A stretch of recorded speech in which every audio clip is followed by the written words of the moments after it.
set some challenging goals. Don't wish it was easier. Wish you were better. Don't wish for less problems. Wish for more skills. Set some goals that'll make you stretch. Become more than you ever thought you could become. Not only business goals. Set some personal goals. You know, who do you want to become? And set some goals for your family. They're depending on you to help set their goals. They can think of some things, but you've got to fill in all the rest about what's important for family, for future. So take on that responsibility of setting family goals, personal goals. If you're married, it's goals for your marriage. If it's friendship, it's goals for your friendship. Here's the deal. Reasons make the difference in how your life works out. When I first met my mentor, I'm 25 years old. He said, Mr. Rhon, I think you've got enough desire. I think you certainly have enough ambition. You're certainly willing enough. Probably what you need now is enough reasons to change your life. And if you have strong enough reasons, you'll get up a little earlier and stay up a little later. Listen a little more carefully if you have enough reasons. So I'm asking you, while you're here, spend some time on that. And especially when you get home, find some time to get away. You and your husband, you and your wife, get away, set those goals, get together with the family, set some more goals, get together with your organization when you get back, set those goals. One of the major reasons for setting goals is for what they make of you in achieving them. My teacher advised me when I first got started at age 25, he said, Jim, why don't you set a goal to become a millionaire? He said, it's got a nice ring to it. You know, enough zeros to impress your accountant. And he said, I'm here to help you. You're only 25 years old. You've been to 1 year of college. You've got a beautiful family, every reason to do it. Why don't you set a goal to become a millionaire? And he said, here's why. And I thought, he doesn't need to teach me why. Wouldn't it be nice to have $1 million? He said, no, then you'll miss it. He said, here's why. For what it will make of you to achieve it. I'm telling you, that statement changed my life. Set the kind of goals that will make something of you to achieve them. He said, now, once you become a millionaire, what's important is not the money. I thought, that's kind of strange teaching. He said, honest, it isn't important. He said, you could just give the money away. Now, I did better than that. I lost it all. By the time I was 31, I was a millionaire. By the time I was 33, I was broke.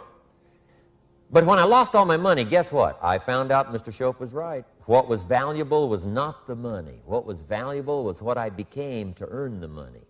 The skills I had, the knowledge I had about the marketplace, the values that I had going for me. They were more valuable than the money.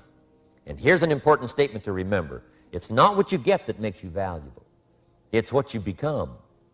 So part of the key here is to set the kind of goals that will make something of you. Don't set them too low, so that you don't have to grow and you don't have to read and you don't have to try and you don't have to stretch. Don't set them too low.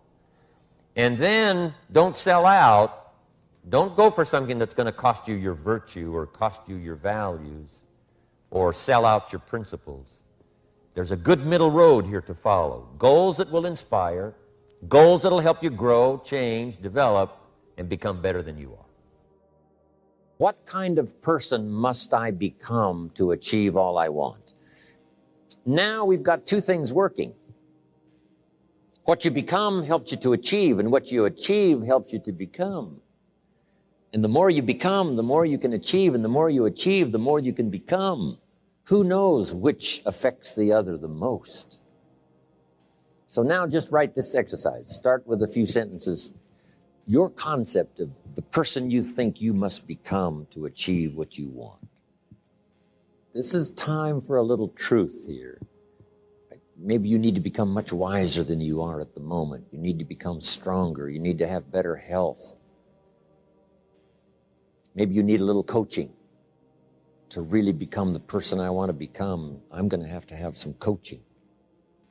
Physical coaching, spiritual coaching, developing skills coaching. To be the influence you want to be, you got to build an incredible reputation. What kind of person must I be to attract all that I want in my life and the people that I want and the opportunities that I want? When you knock on the door and opportunity opens, You must stand there as a very attractive person, or you may not be invited in. Make these notes.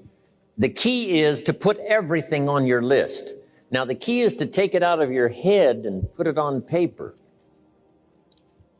You know, you can dream about what you want, but when you start committing it to paper, now it more formalizes. Information now starts to make a composite of an idea. And ideas can turn into hotels. Ideas can turn into enterprises. Ideas can turn into a fabulous career. We need the information. We need the stimulation. Now, jot this down. It's very important, if something's not that important to you, to take it off your list. You don't have to accomplish this whole list. But if you had 100 items on your list and you accomplished 80, who cares about the other 20? If you got the biggest share of what you went for, wouldn't that be enough? And the answer is probably yes. It'd be overwhelming. Okay. So you can rearrange this list. You can change it. You can tear it up and start over. You can say, oh, you know, last year I thought this was so important. That's not important to me anymore. The things I've learned in the last 12 months, I've changed my whole goal list. I thought this was so it. Now, here's the next note. There's two great words of antiquity everybody should learn. Here they are. One's positive and one's negative. Here's the positive word from antiquity. Behold. That's the positive word. Behold the possibilities. Behold the opportunity. Behold the future and give it design. Behold and look at the chances you've got. Behold, spring has come. Behold, the day has arrived. And the sun is shining and the shadows are fleeing away. Behold, the next person you can meet might be your friend for life. Behold, the next person might be a colleague forever. Behold, that's the positive word, behold. Now, here's the negative word. Beware. Now I want to give you a sentence to jot down that's very valuable. Here's what it is. Beware of what you become in pursuit of what you want. Beware. All of our lives, we have to deal with behold and beware. When a kid goes to school, it's behold the opportunity and beware the dangers. Behold and beware. So beware of what you become, pursuing what you want. Some things I went for in the very beginning cost me too much. I got so obsessed with some things that I found out later the price was too big to pay. If I would have known better, I never would have paid. But sometimes we learn when? After. So don't become so obsessed with something that you lose your sense of reason or it costs you your friends. Don't be so obsessed with something that you compromise your virtues and your values. Beware of what you become in pursuit of what you want. Don't sell out. It's not worth it. And now here's the last note. If you'll start this glorious journey of being meticulous, deliberate, and hardworking about setting your goals for the day, setting your goals for the month and the year, setting your goals for your family and yourself and your business and your colleagues, start thinking forward. Here's what you will become: a major contributor, not only to yourself, but a major contributor to others. And that's exactly what you want. Now, here's what's called the self-knowledge acid test. Quickly, without thinking too much about it, quickly list your 3 most important long-term work-related goals. Achievements that you want to make. Achievements that will take a while to get. Write them down. Again, without thinking too much about it, quickly list your 3 most important personal and spiritual goals. Things that will make a difference in your personal life. Is it going to church more often than holidays? Grasping all you can from the Sunday sermon? Is it spending more quality time with your kids? Is it turning the TV off during the dinner hour and actually talking about the important things in life with your family? Is it making more dates with your spouse? Is it planning a much-needed family vacation? What is it? What are the important goals in your personal and spiritual life? Is one of them making a conscious effort to exercise more, to eat better, to lose some weight, to get in shape? What are the 3 most important personal and spiritual goals that you have? Write them down. Doesn't matter what they are, just write them down.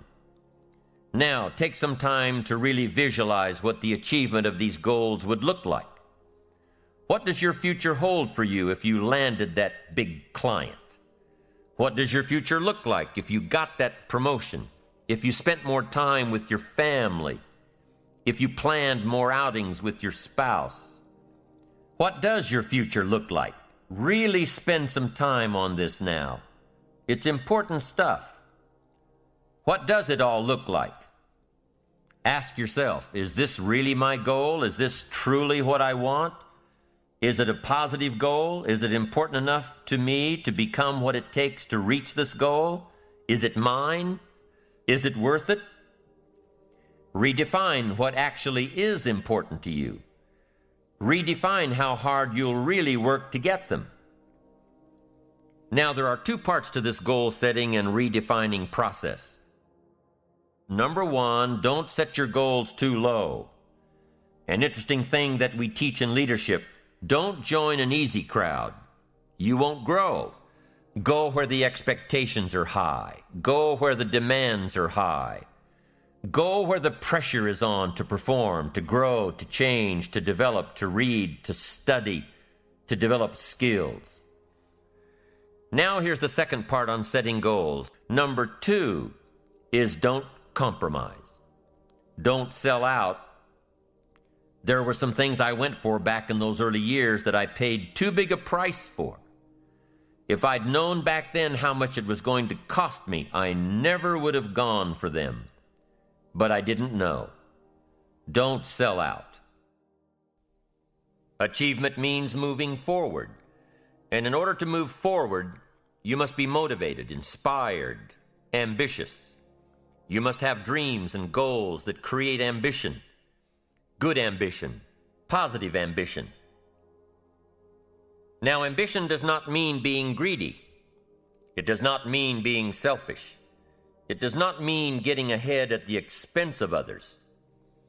Ambition is not greed. Ambition is not avarice, an all-consuming desire for wealth.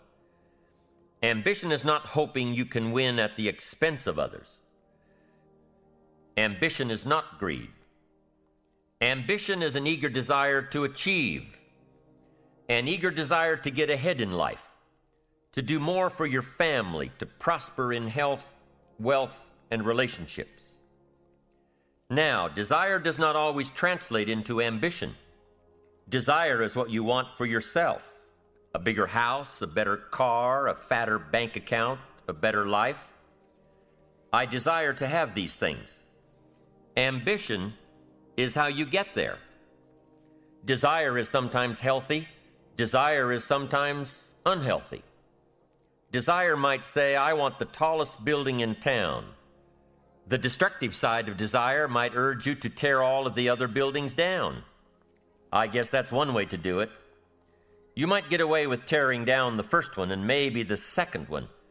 But in your desire to tear them all down, sooner or later, some guy is going to be standing out in front of his building saying, I'm on to you, get out of here. And pretty soon you're no longer known as a builder. You're known as a destroyer.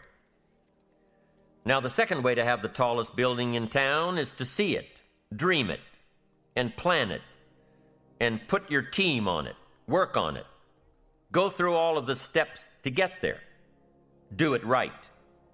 Have the ambition to be the owner of the tallest building in town. And go through all of the right steps to get there. If you really want it and have the skills to do it and the patience to weather all of the storms, your ambition will lead you there.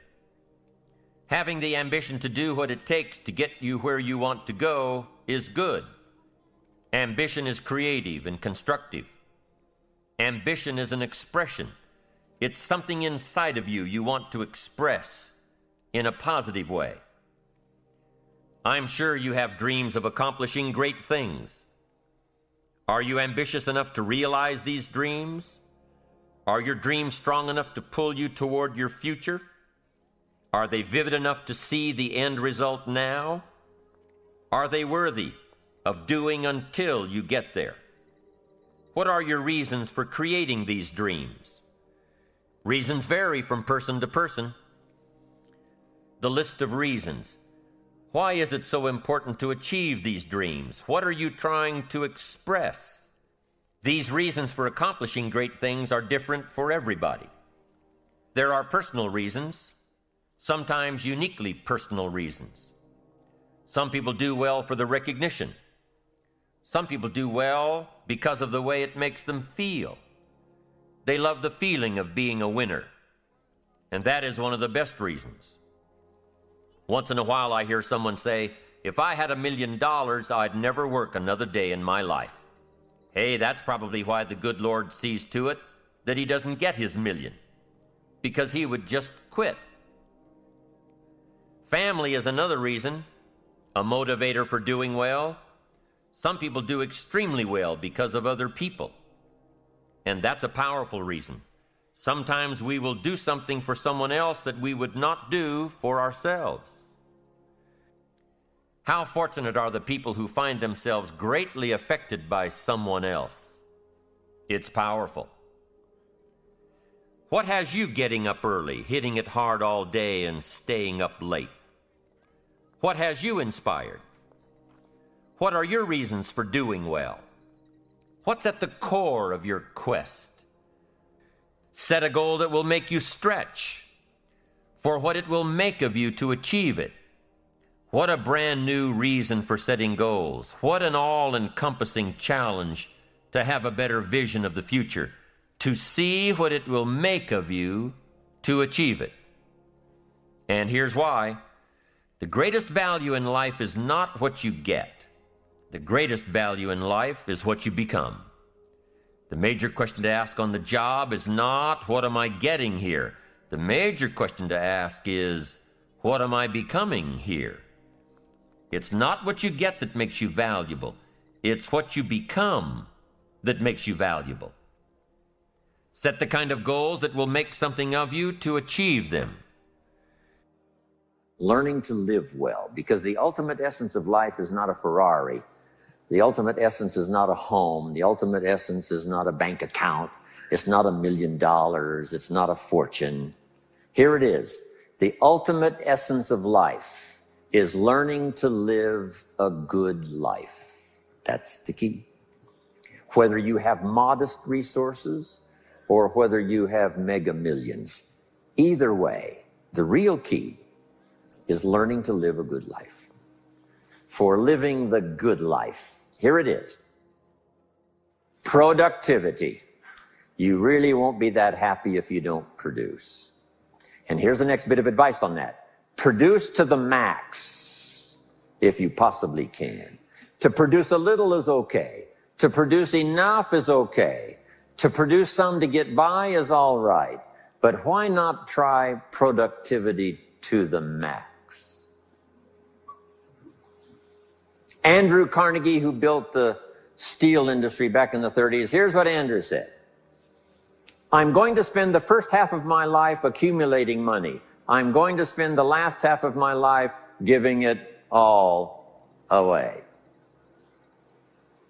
He got so inspired by that goal that the first half of his life he accumulated $400 million, which back in the 30s was a lot of money. A mega fortune. Guess what he did the last half of his life? He gave it all away. I got a good question for you as we close. Here's the question. What's got you turned on?